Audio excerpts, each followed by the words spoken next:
কেন্দ্রীয় মন্ত্রী থাকার পরে দীর্ঘদিন এখানকার মানুষের কেন্দ্রীয় বিশ্ববিদ্যালয়ের দাবি ছিল, পূরণ করতে পারেনি।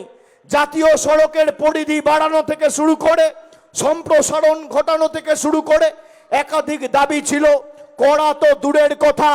এই নিয়ে সুকান্ত মজুমদার একদিন ভারতবর্ষের পার্লামেন্টে একটা প্রশ্ন পর্যন্ত বালুরঘাটের মানুষের স্বার্থে তোলেনি। এই জন্যেই আমরা এদের বাংলা বিরোধী বলি, আমরা এদের দিল্লির কৃতদাস বলি।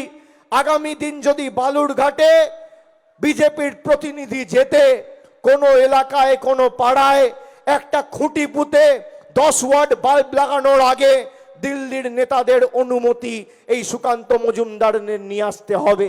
এদের একটা পাড়ায় জলের টিউবওয়েল লাগানোর আগে দিল্লির অনুমতি নিয়ে আসতে হবে।